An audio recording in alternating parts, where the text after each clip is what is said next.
Hello, my name is Arianna Sofea, and in this video, I will be explaining about the application of Archimedes' principle on a submarine. I will be explaining about a couple of things in this video. Number 1 is what is Archimedes' principle? Number 2 is what is buoyant force? Number 3 is how a submarine controls its depth, and number 4 is the characteristics of a submarine. So, what is Archimedes' principle? Archimedes' principle states that an object which is partially or fully immersed in a fluid will experience a buoyant force equal to the weight of fluid displaced.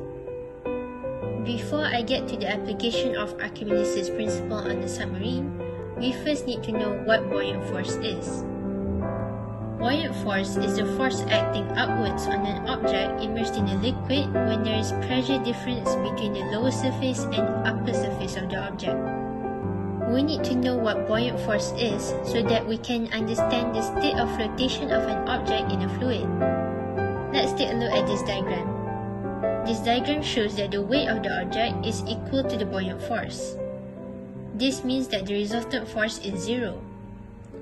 This is a state of neutral buoyancy, and the object is floating. Moving on to the next diagram. This diagram shows that the weight of the object is more than the buoyant force. This results in a resultant force that acts downwards. This is called negative buoyancy. So when the weight of the object is more than the buoyant force acting on it, the object moves downwards with an acceleration. Now let's look at the last diagram. This diagram shows that the weight is less than the buoyant force. This results in a resultant force that acts upwards. This is called positive buoyancy. So when the weight of the object is less than the buoyant force acting on it, the object moves upwards with an acceleration. Now, let's take a look at how a submarine controls its depth. A submarine can sail on the surface of the sea or underneath it. Its outer hull is completely watertight. There are tanks inside the hull called ballast tanks. Ballast tanks are used to control the position and depth of the submarine. If the ballast tanks are empty, then the upthrust equals to the weight of the submarine. Hence, the submarine floats. However, if the ballast tanks are full, then the upthrust is less than the weight of the submarine. Hence, the submarine sinks. Here, we will be taking a look at the cross-section of a submarine. As we can see, there are valves located at the top of the submarine. These valves open and close in order to allow air to flow in or out of the ballast tanks. Now let's take a look at the bottom of the submarine. As we can see, there are flap ports. These flap ports allow water to enter or exit the ballast tanks. The pressure hull is where the crew lives and works. Submarines also have compressed air tanks. Compressed air is used to force water out of the ballast tanks. Now, I will be explaining on how a submarine sinks or rises.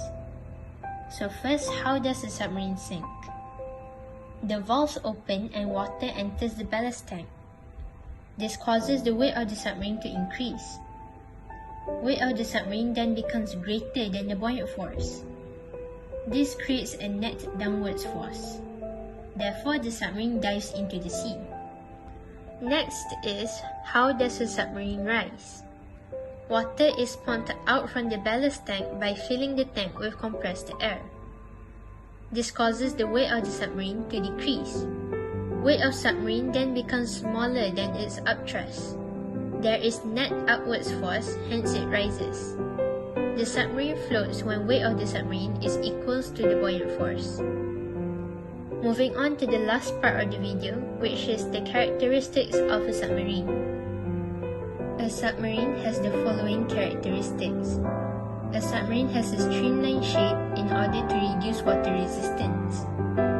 The material used for the body of the submarine is a strong material so that the submarine can withstand high pressure at deep depths. The rate of rusting for material used is low rate of rusting so that the submarine will not rust. The component which enables the submarine to sink or rise are ballast tanks. A submarine uses a nuclear reactor as its power source because it lasts for a long duration of time. And that is all from me. Thank you.